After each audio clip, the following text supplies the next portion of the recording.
Start recording now. Hello everybody and welcome to Education Angels webinar on how to grow your child's emotional literacy. So we'll get started in just a few seconds. I'll just get my slides going. Is that looking okay, Sam? That looks perfect, Angie. Perfect, thank you. All right then, so why is it important to grow the emotional literacy of our children? Well, the reason is it actually grows their ability to express their needs and desires effectively. It's an important skill to learn now as a preschooler, but also for being able to participate in the wider world for future success and future happiness. Our emotions are our guidance system for life. So to learn how to understand, express and manage our emotions, I believe, is the most important thing for us to learn. And remember, young children make many mistakes, so do adults. We make many mistakes as we're learning, and learning about our emotions and how to control them as well is really challenging. So expect mistakes and don't sweat the small stuff. So growing emotional literacy actually supports positive behaviours, because many behavioural challenges are because children can maybe not express themselves properly. They maybe don't have the words, the vocabulary to be able to explain how they're feeling, and therefore they might be misunderstood. It also helps them to form reciprocal relationships with others, which is really important for lifelong happiness. And of course, it also supports learning and development. If we're in a calm learning state, it's much easier to take on information and to learn than it is when we are feeling anxious or we're not in control of our emotions. So it's so important. And what do we mean by literacy? So by literacy, we mean our ability to read and understand. But basically, we don't expect all children to be able to read before they start school, but it is a very important part of being literate. So it's certainly where we learn to enjoy books, and we learn that words and symbols have meaning, etc., etc. It's our ability to write. Writing is a great form of self-expression, and obviously to speak and to listen. So when we look at reading, for preschool children, we don't want to put children under too much pressure to be able to read before they start school. They don't actually need to be able to read before starting school. They just need to know that words and symbols have meaning and be able to enjoy books and to engage, to basically follow along with pictures, and to know that when you're reading to them, that you're basically telling a story from the picture and from the words.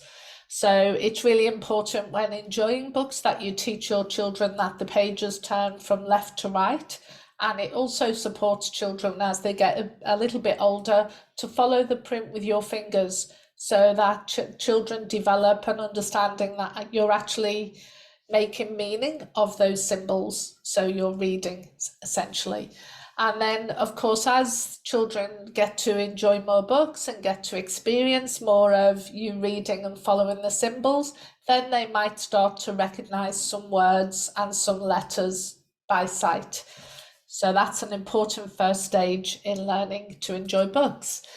And a good activity to support that learning is, well, there's many, but a couple are to trace shapes or letters in sand, or to trace shapes and letters on an outline or outside, or to recognize circles, squares, triangles, different shapes out in the community, drawing different shapes. It's symbolic representation, which is an important part of learning to read. So if they can recognize the difference between a triangle and a circle and a square and a rectangle, all these shapes make up our letters of the alphabet, and it teaches them to discern the different shapes, which is really important before learning to read. And also learning to recognize their name by sight. So in preschool, we often start off with a photograph of them on a name card with their name next to it. Or we might have, like this example in this picture, we might have a picture of an animal and they remember that their name is next to that animal. But they're seeing their name all the time, so they eventually begin to recognize the name by the shape of the outline that their name makes. And then they might start to recognize the first letter of their name. So there's lots of different ways to teach children to recognize their name by sight, but always the best way is to expose them to lots of print and lots of opportunities to be able to recognize the symbols that make up our alphabet and our numbers too.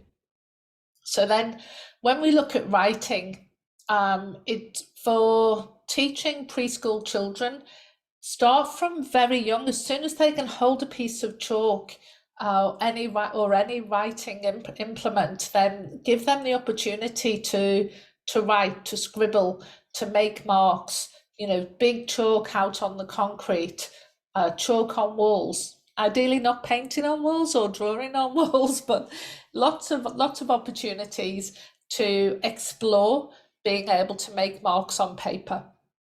Because what you're doing there is you're giving them the opportunity to manage, to be able to form the shapes or form a shape, and to manage holding, first of all, big chunky crayons, and then they get smaller and smaller until eventually they can master the pencil grip.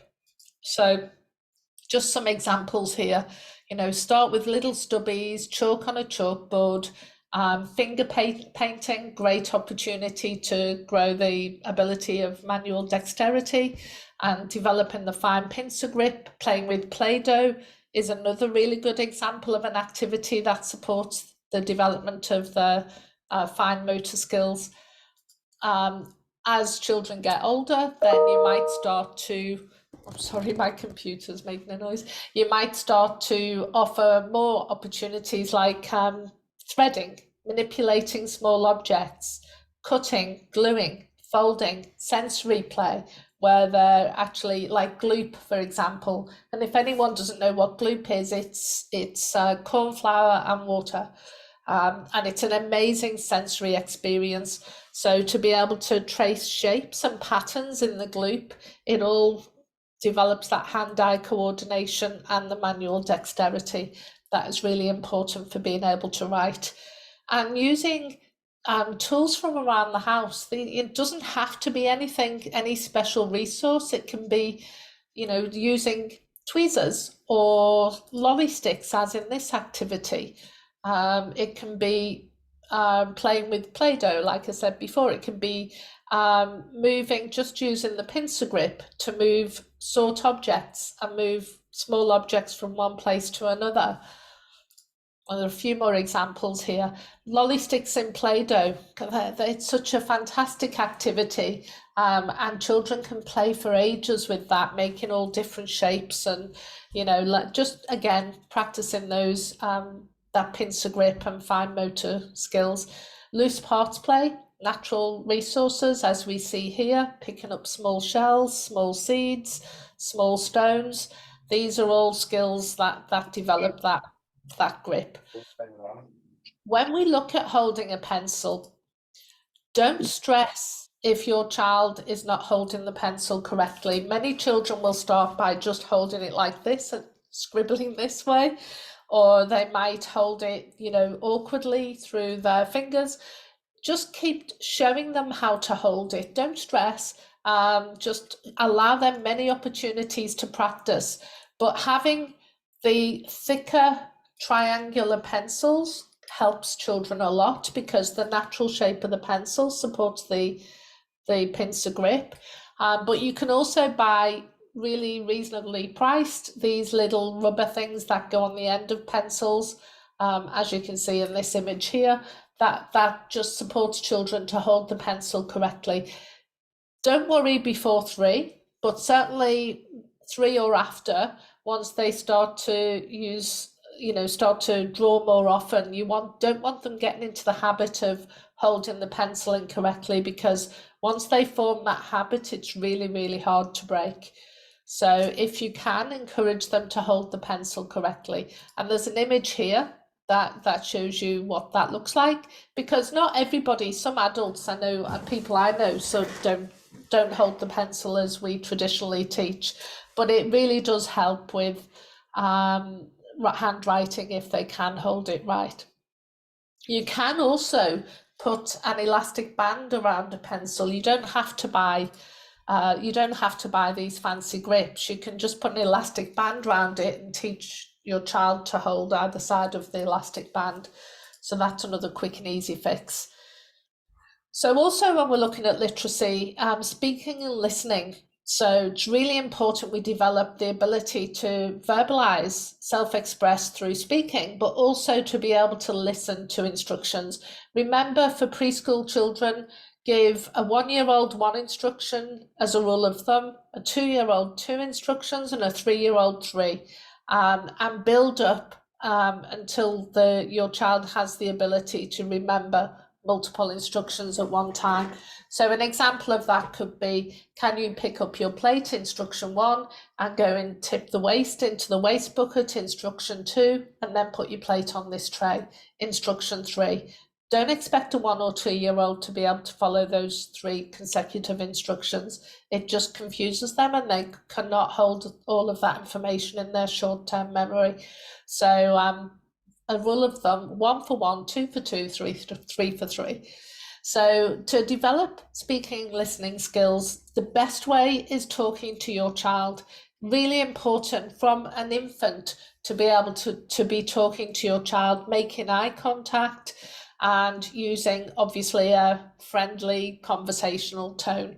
Singing nursery rhymes are great opportunities to develop the skill of speaking, and also listening with books, rhyme and repetition. Children love rhyme and repetition. So it's a great opportunity for children to practice the skill of being able to form their words and to articulate.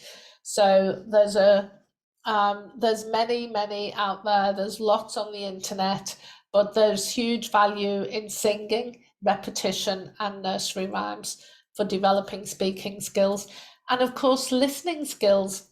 The best way to teach children to be able to listen carefully to instructions is to get down to their level and slow your speech down so you're not talking too fast, and keep the tone conversational, and role model active listening yourself. So pay attention, make eye contact, clarify their understanding, or if they're talking to you, reframe back what you understood, or ask questions. In doing that, you're modeling to them that it's actually okay to seek clarity or to ask questions, but always model by really being attentive and paying attention to what your child is saying.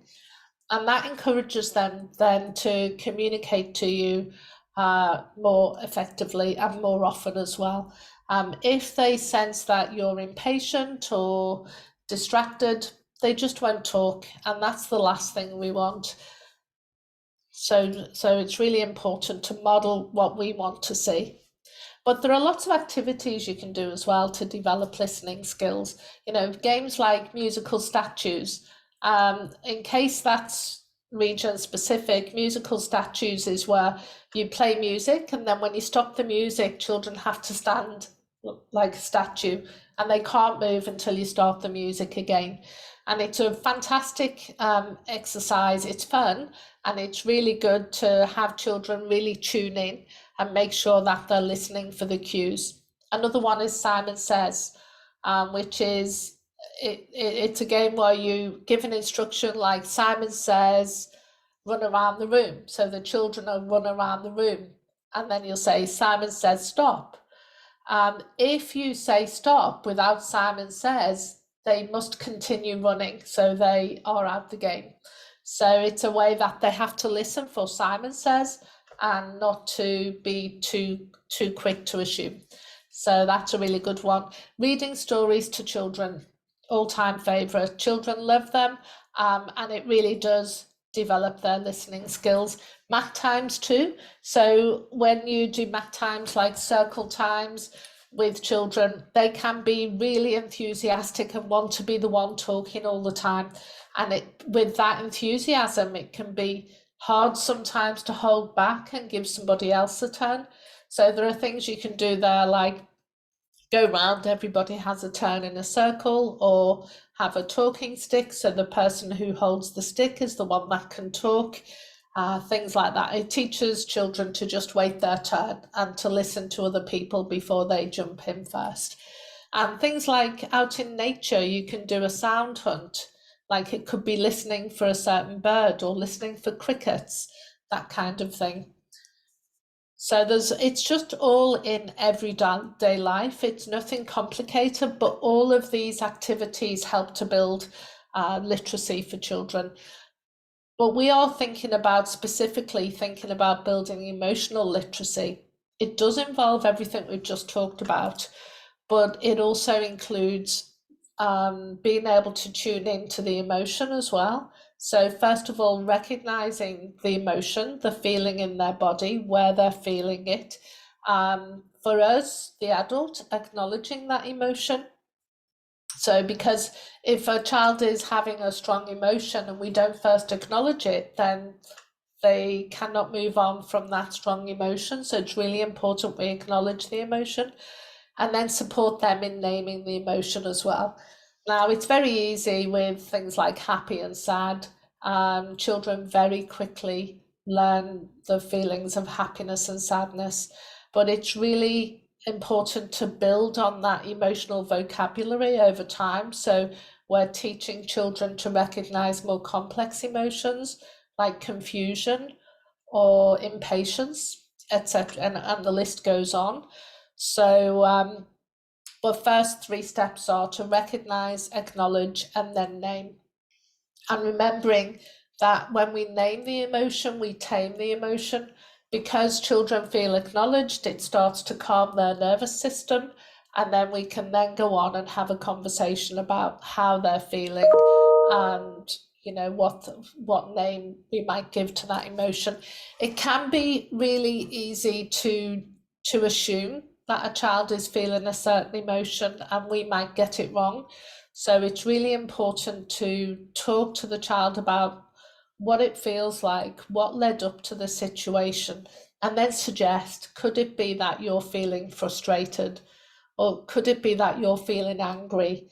And find out where the emotion is felt in their body. Anger is a lot more explosive. You can feel like you can see anger in if it's an extreme reaction, say in lashing out, for example, or it could be that they're feeling less angry but more frustrated, or that they can't express themselves, can't get the words out, and they don't really know what they want. And it's a really complex thing to navigate and a difficult thing to teach, but it's easy if we are consistent and if we take every opportunity to be able to help children to develop an understanding, so that they then begin to explain to us, I'm feeling this tightness in my tummy, or my chest hurts, or I've got a lump in my throat. So any way we can give them to express where that feeling is coming from supports them to be able to express their emotions effectively. And in doing so, when we're doing this, we're also supporting them to understand that other children, other people, adults too, have emotions, and they might differ from the emotions they're feeling at any one time. And it helps to develop empathy, because the best way to teach empathy is to model it yourself and to show children that you understand that they're feeling a certain way and that you can support them through that, and more importantly, give them strategies for them to be able to cope and work through that emotion. It's really important we teach our children too that there's no such thing as a bad emotion. Like it's very easy to, but like the whole thing, I know it's really outdated now, but for an extreme example is boys don't cry. Things like that are so damaging. It's really important that we allow our children to express negative emotion, to express sadness, to express frustration, but we want them to do it in a healthy way that does not harm them and does not harm other people. So it's actually okay to be angry. It's okay to be sad. So what do we do with that energy, that anger that we feel in our body and we want to shout, scream and kick? Well, we allow them to do that, but we allow them to do it in a way that doesn't harm anybody. So you could have you could have a punch bag, you could have footballs outside, you could have balls they can throw at the wall. Either way, for them to be able to express that strong emotion and to release it then helps them to calm their nervous system and to overcome. With practice and with maturity, then those emotions, yes, although powerful, they're much easier to manage, and we might not need such extreme actions in order to release the energy. But remember, these are our children, these are only preschoolers, and they're still learning, and those powerful emotions can be really, really overwhelming for them. So there could be times they need extra comfort, they need more hugs, or they just need time to go and jump up and down and scream. And all of it is okay.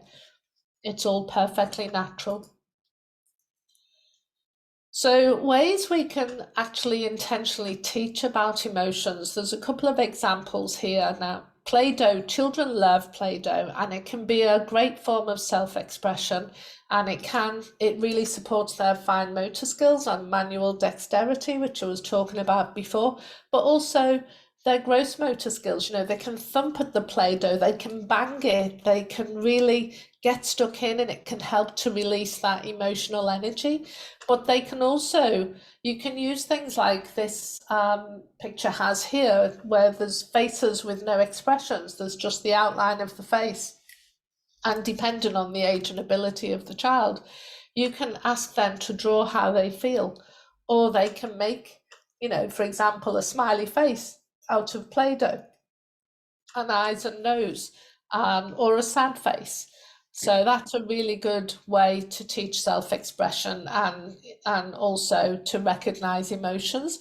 We're giving away a free resource of the emotion cards. You can use these for matching the emotions. So you could have some cards and you could say, find me the happy face. So then they find the card that matches that. Can you find me the sad face? Or which one matches? How do you feel today? There's so many ways you can use this. And of course, every time you're matching the expression with the naming of that emotion. So that game grows their ability to recognize different emotions. And also, the biggest opportunity for learning is through naturally occurring opportunities.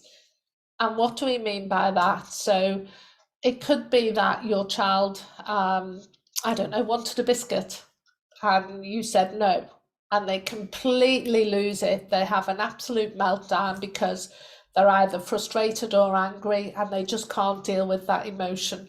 So this naturally occurring opportunity is a great way to be able to, once you've calmed them, once you've supported them to self-regulate by co-regulating, by calming with them, then you can teach them about what that felt like, what name they might give to that emotion. Then next time, or with practice, maybe not next time, it could take another 10 times, but with practice, they can vocalize how they feel rather than losing it completely. So storybooks and conversations. So reading stories about emotions is a great way to teach, because it's easier for a child to accept a message when the message is not about them. So we can use stories about Teddy Bear going on holiday and missing his mum, or I don't know, a similar story where somebody's lost a pet, or one of the family has died, and you can then, and that whole emotional story is told throughout the book.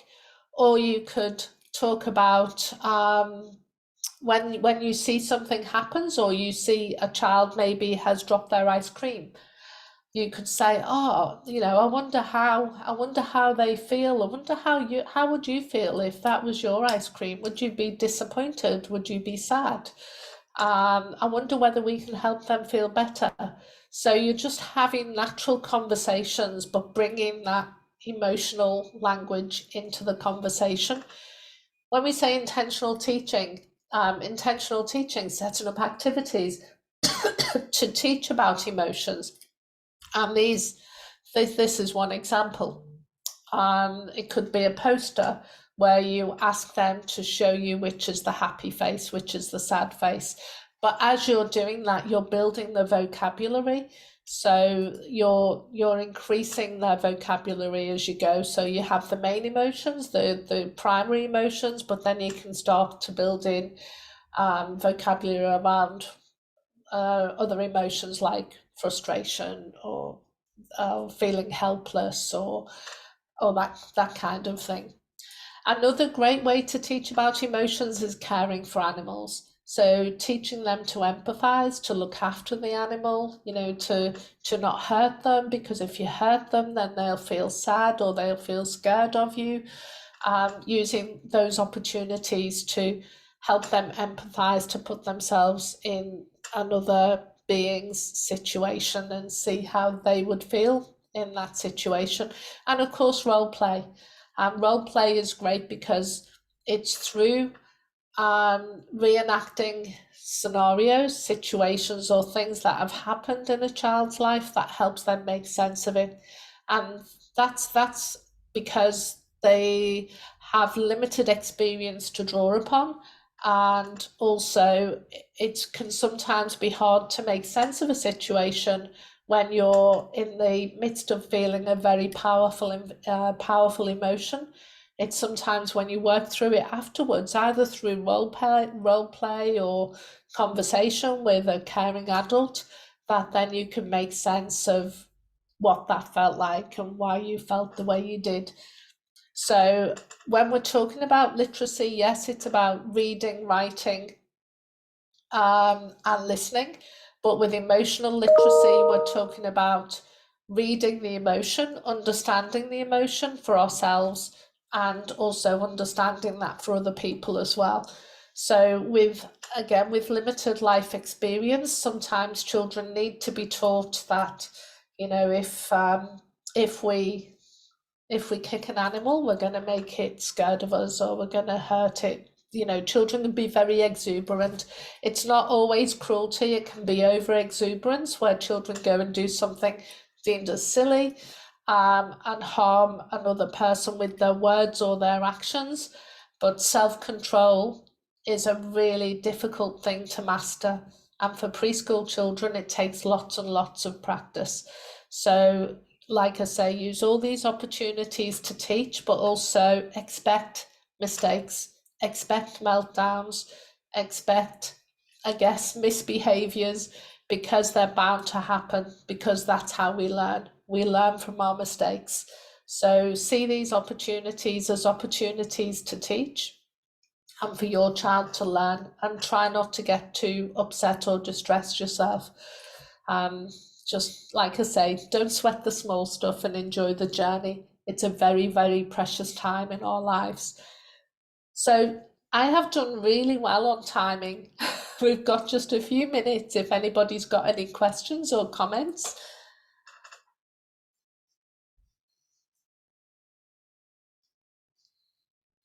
If you have, either speak up or put your questions in chat.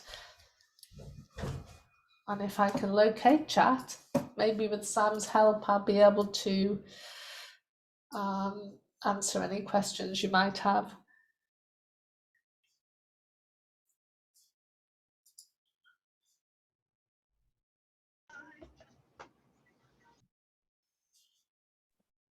Hi, can I ask you, is there a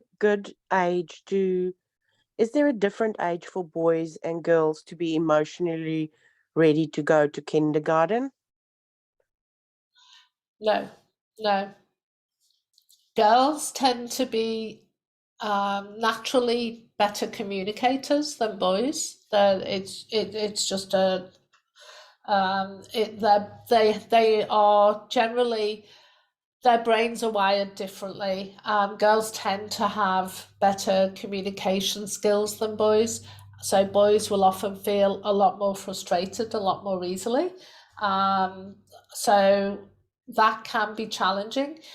I think everything is down to you understanding your child and you understanding really what's best for him or her and when they're ready.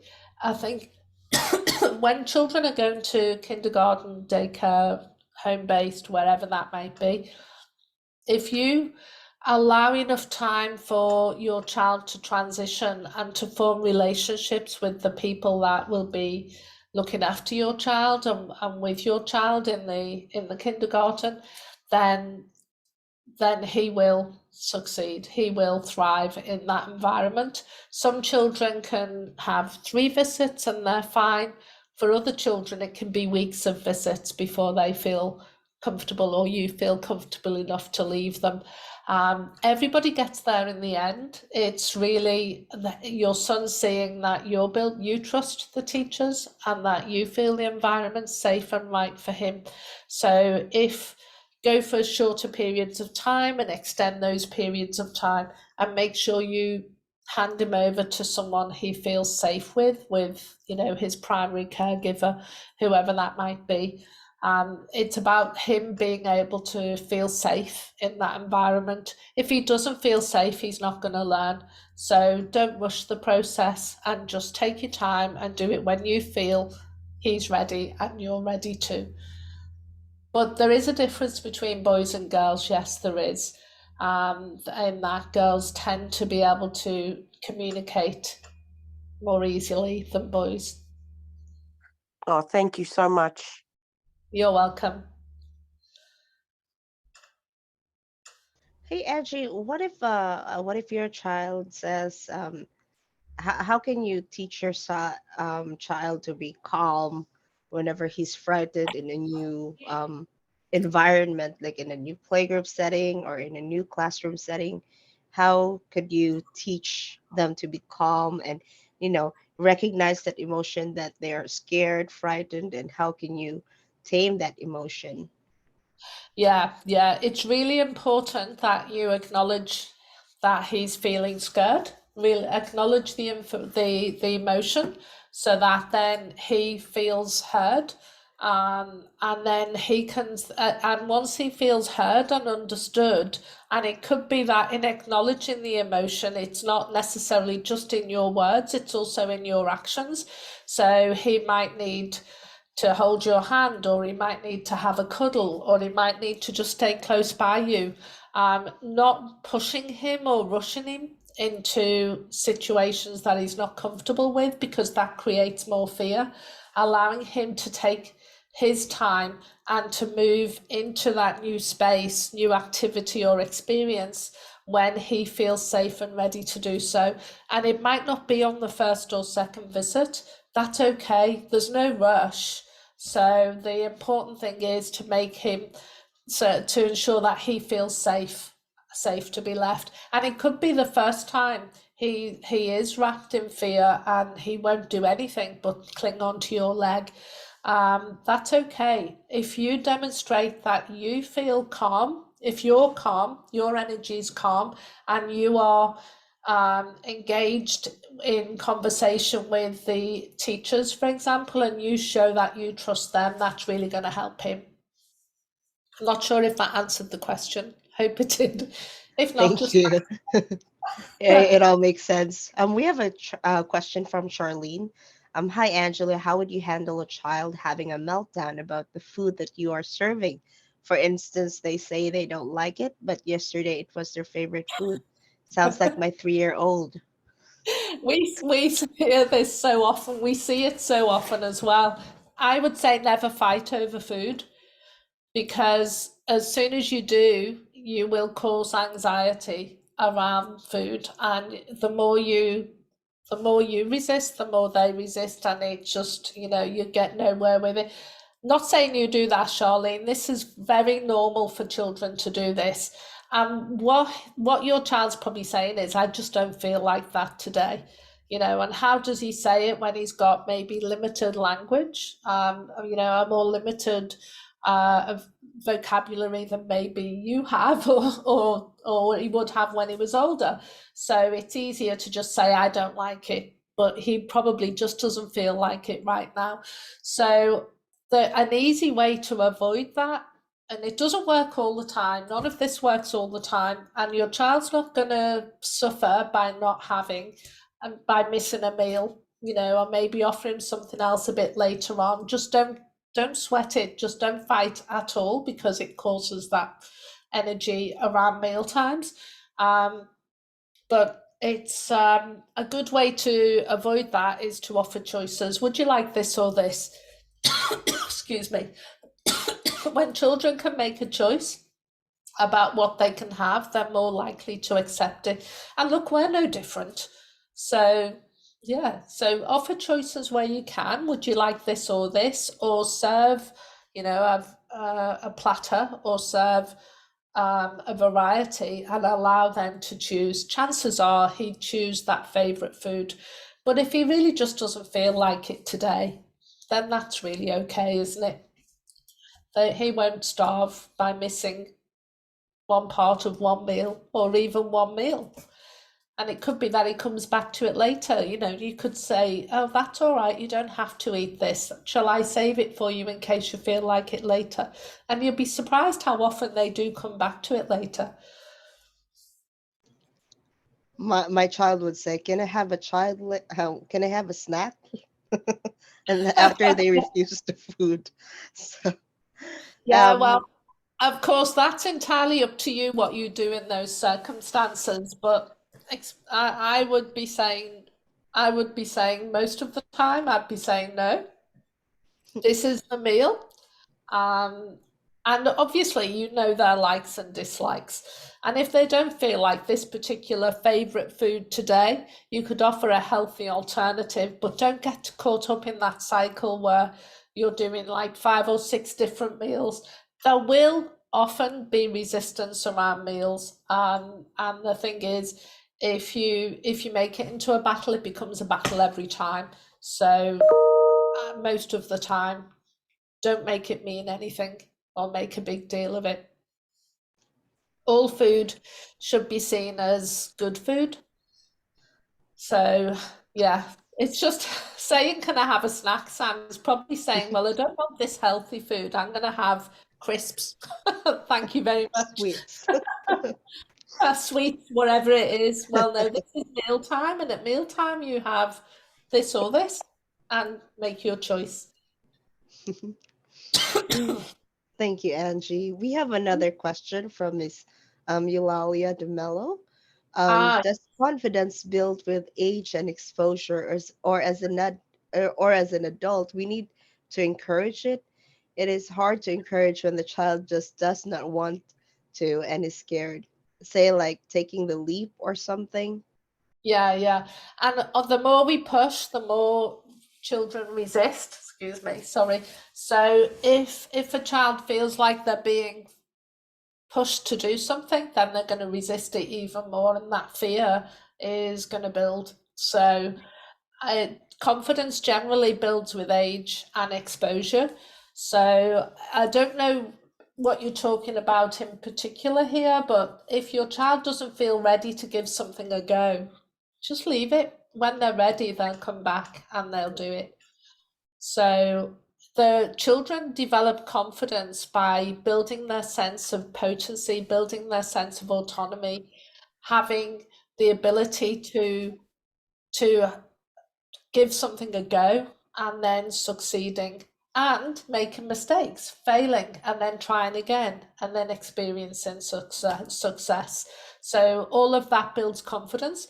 So the more you can offer a variety of experiences and let the children learn at their own pace, never compare one child to another, where even siblings, never compare your child to other children, because children develop at different rates.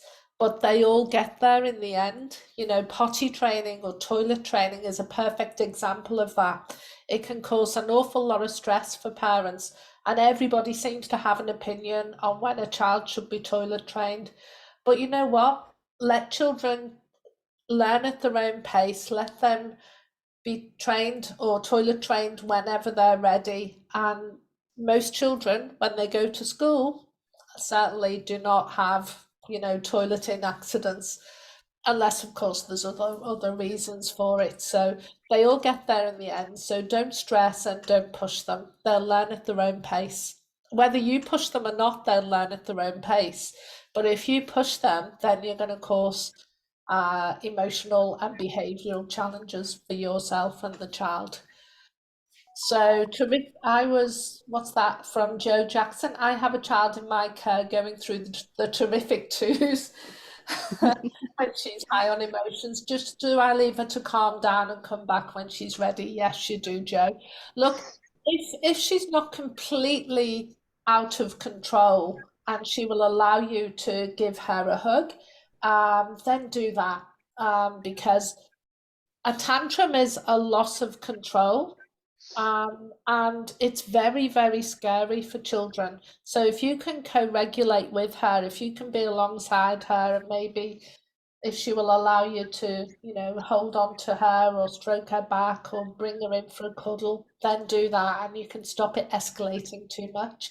If she's completely lost it and she's like helicopter arms and legs and she can't hear anything you're saying because she's in complete fight or flight mode, then stay close by. Talk to her in a calm voice, even though she won't be responding. As her body calms and the stress hormones start to dissipate, she will then probably start sobbing because she's had a very frightening experience, and that's the time then to bring her in for a cuddle, and just help her calm. Don't talk, don't give her a lecture, don't necessarily talk about it there and then. Just allow her to recover and to maybe have some time with a book, excuse me, and then talk about it a bit later. Because her higher brain is not engaged at the time she's having the meltdown. It's not worth shouting at them. It's not worth punishing them in any way because it just has no effect. They're having probably the most scariest experience of their lives, and they need support and empathy. So don't think you've got to fix it. You just need to be there for them as they recover from it. Thank you, Angie. Another question from Mr. Alex Chu. When should you use timeouts with the 3-year-old? We don't believe in time out because it's exclusion, but time in is a different thing. Time in is where they sit with you until they calm down, or if I mean, I'd need to know a bit more context about why the child is having time out. Generally speaking, preschoolers will make many behavioural mistakes, and more often than not, it's futile to offer punishment. It's more, if you do this, then this might happen. So they learn to respond in a more pro-social way because they want to make friends with other people, or because they want to be able to be involved in an activity or experience. So having rules and boundaries is really important. So if your agreed rule is that to be able to join mat time or have a story with mum or whatever it might be, then we don't run around the house, or we don't put our shoes on the furniture, or you know, whatever that rule might be. Then if you're consistently applying that, then the consequence is that they don't get to sit and have a cuddle on the couch with their shoes on. So when you're ready to take your shoes off, we can read a book. So that's very different from take your shoes off now. I told you to take your shoes off. If you don't take your shoes off, you're going into timeout. Please know, Alex, I don't know the context, so I'm not saying you're doing this. I'm just trying to give an example to explain what I mean. So every action has a consequence. Now that can be positive or it can be negative, but that your child decides whether they take that action or not. So that in itself is a reward or a punishment, so to speak. So my son is 2.5 and he's suddenly very angry about everything and crying a lot. He's usually very happy go lucky. Is this normal? Yes, it is normal.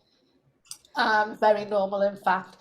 And you say he's not communicating fully yet. That is the problem. He's probably feeling a lot of frustration because developmentally, he's really intelligent, he's smart, he knows what he wants to do, but he can't express it because he's not fully communicating yet.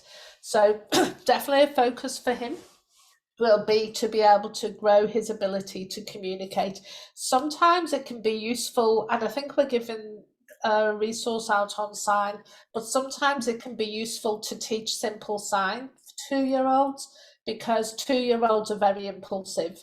And so, part of that anger is probably impulsivity and frustration and anger. And of course, well, I cry with frustration. So, there has to be an outlet. He's probably having a huge growth spurt, and his communication skills have not quite caught up with his growing cognitive ability. So, just support him to keep growing and developing his communication skills. And if he has to learn some simple sign like stop or no, whatever that might be, then give him that as well. But it is perfectly normal. They call it the terrible twos for a reason because it's often at that time that they have this huge growth spurt that developmentally have this advancement, and it can cause challenges. So kindness and empathy is what's needed, and a lot of patience. A lot of patience. Sorry, Angela. So this is the same 2.5-year-old that now has a space in kindy. Yes. So will it be? That's why I asked.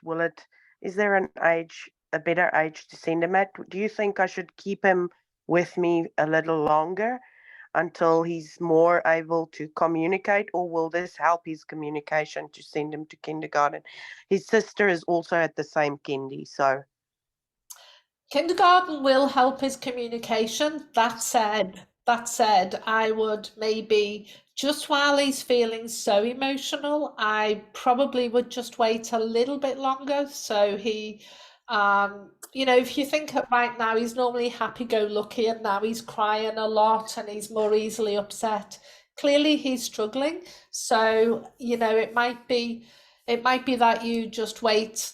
Even a few weeks can make a big difference to just have a little bit more quality time and support him in his communication a little bit more. But it being in daycare or kindy can really help with communication, but it can also exacerbate a situation if he's feeling high levels of frustration because he's really not able to communicate fully, which is what it sounds like you're saying. Yeah, Yeah, and he has a 5-month-old baby sister as well, so he's had a yeah, lot of change. yeah. But it is really, really normal, and it sounds like you're a really sensitive carer, so I'm sure he'll be fine with a bit more TLC. He just needs a little bit more support right now. I wouldn't. Great, thanks. There's no rush to start kindy, is there? Like a few weeks, a couple of months can make a big difference. Yeah, Great, thank you. you're welcome. Thank you. We have another question. I have a nearly 5-year-old starting school in the fourth term, but she struggles massively with different people, strangers, loses her control, and is unable to control emotions. Any ideas to help with the transition? Really important that you speak to his teacher or her teacher, sorry, so that her teacher understands where she struggles. It's there will be. I mean, do you know why she struggles with people and strangers? Is it extreme shyness? Is it a fear? Has she had a bad experience, or are they two separate things? So unable to control emotions is one thing, and then struggling with strangers can be another thing, or are they connected? Usually it's connected. I've had her in care since she was 6 weeks old. Yeah. She just clings on and doesn't cope. Like, we go to activities and there's been a change in our class for one of them, and the parents of the next class arrive, and that's enough. She's clinging on and won't continue. Okay. I'd definitely be seeking support from her teacher, because she will be starting school, so she's clearly going to struggle a little bit initially, but with sensitive teachers who can support her in these situations, she will overcome it. But I would slow the transition for sure. Don't rush Okay. getting her into the whole session, the whole week or the whole day. I would definitely take my time and slow the transition down. And she'll tell you through her actions and behaviours, she'll tell you when Yes. she's ready to spend more time there. And again, you're really sensitive to her needs. So I think between you'll be able to work it out. But I wouldn't rush it. I'd just take my time and make it the most positive experience you can. But definitely be talking to her teacher. You want to know that the teacher understands and is Yes. supporting her and you through this very difficult time, because I imagine it would be very stressful for you as well. Yeah, thank you. You're welcome. We have another one from Harpreet. Hi, Angela. May I know what to do if the child gets emotional when we move the iPad away or off the TV? Okay, so firm rules and boundaries. So I would have a set of rules about when you use the iPad or the TV. So it could be that it's no more than an hour a day, and that's split up into 15-minute sessions across the whole day. And you make up the rules with her. I don't know how old your child is, but a 3-year-old is very capable of agreeing the rules around what we should do and how we should do it. Now, your child would probably say, well, my rule is I have access all day. Remember, you need to be the adult and say, no, that's not going to happen. We have a choice. We do it this way or this way, and then stick to it. It's very, very easy to give in initially, because of course you end the problem as soon as you give in to the child, but long term it's not good.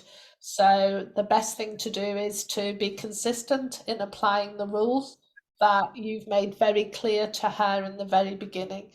And it's not giving in. It's a challenging one, but sometimes we have to be strong as the parent, because too much TV and technology is not good for anybody, especially preschool children. Yeah, so just be courageous and be strong. We have one from Alex Chu. I think he refers to the timeout earlier. We Oh use it when he hits other children or his mother repeatedly. yes, After a warning, we put him in timeout. yeah. So when you do timeout, my recommendation would be that it is not to exclude children completely, so that they have time in, so they can. There's basically, you don't want to generate disconnection or fear when you're delivering a consequence.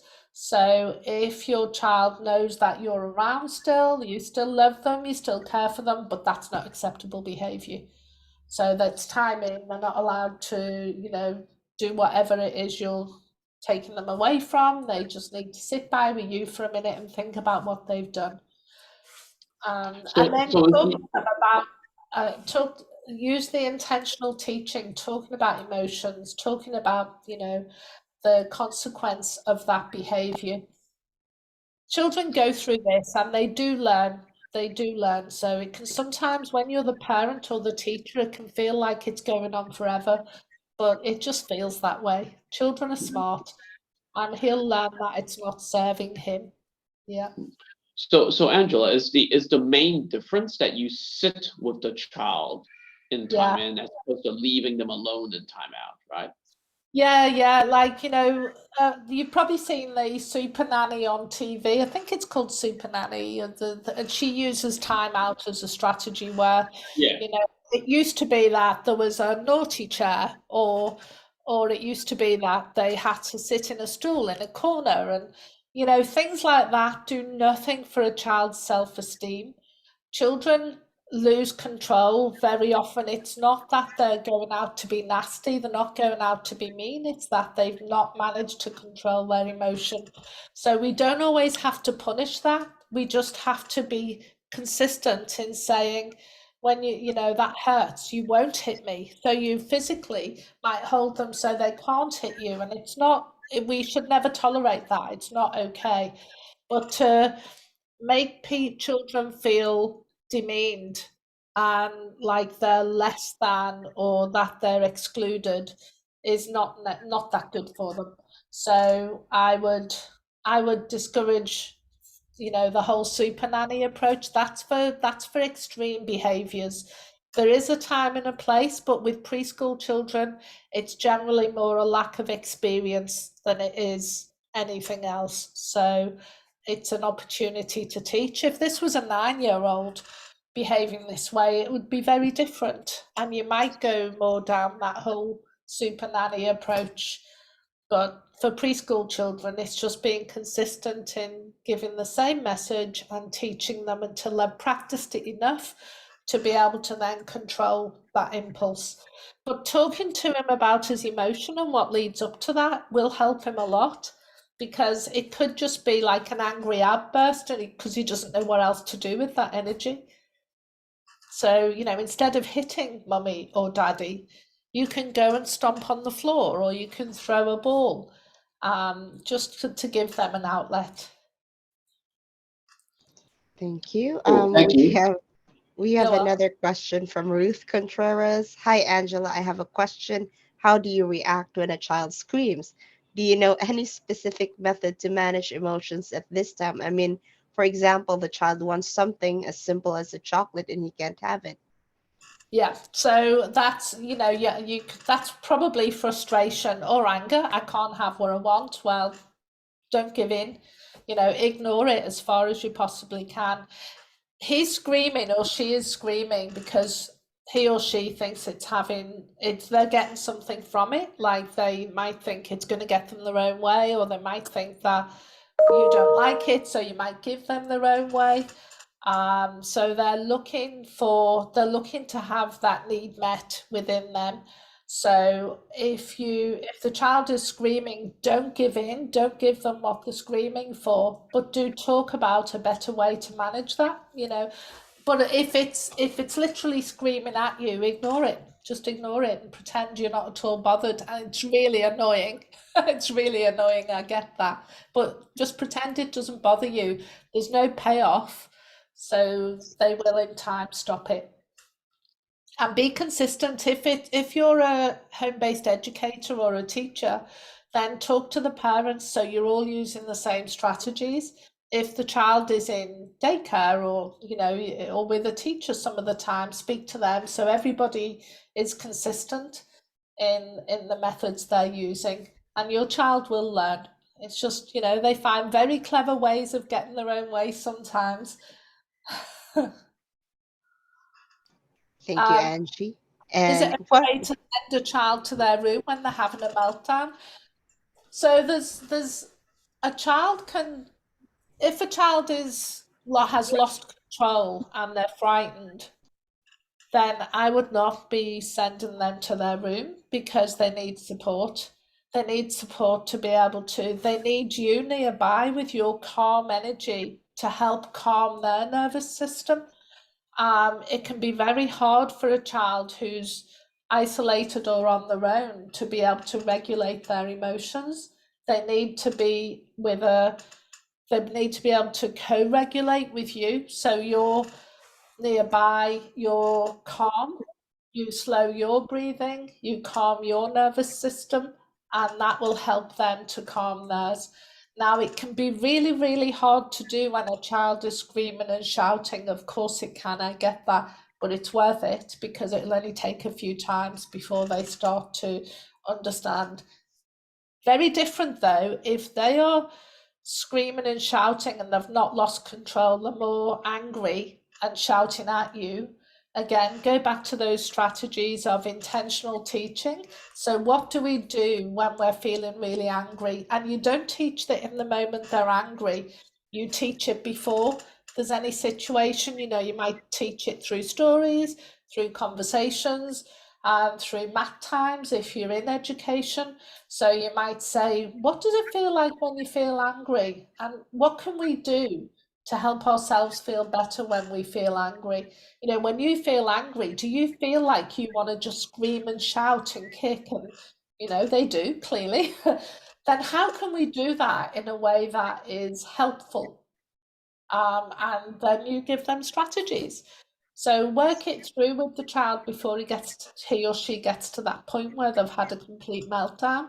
So you agree on what they're going to do, and you might have squeeze balls, or you might have whatever it is around that's going to help them to calm down, and then you give it to them when they need it.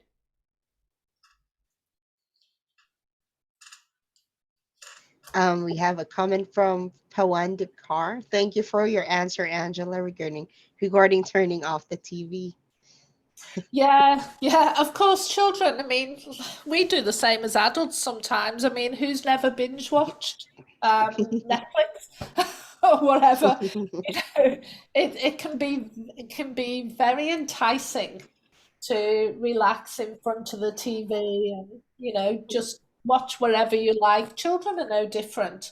But we have rules we have to live by, and we're teaching them that they have rules too that they have to live by. And we can't have what we want when we want it all day, every day. And if any of us were given the choice, we wouldn't want that either. It'd be boring. So nobody wants their own way all the time.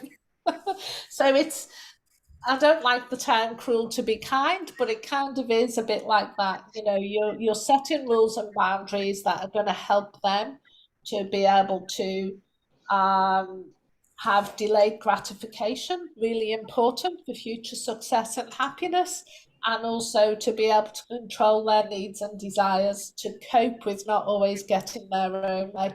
So see these challenges, and they are challenges. All these challenges you're talking about here are not easy, but see them as fantastic opportunities to build life skills.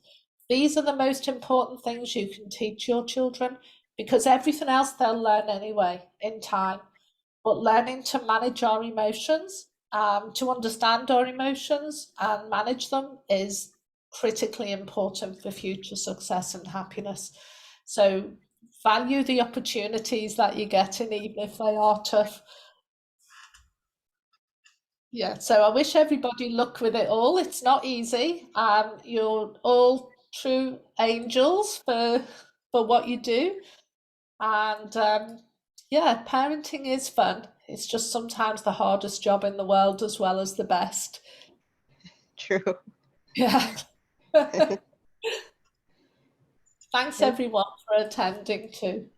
Thank you so much for your questions. It was a really fun and engaging session tonight. And we hope to see you in our next month's webinar as well. Yeah, see you next time, guys. Thanks again. Have a Thanks great for your questions. evening. Bye. Bye, everyone.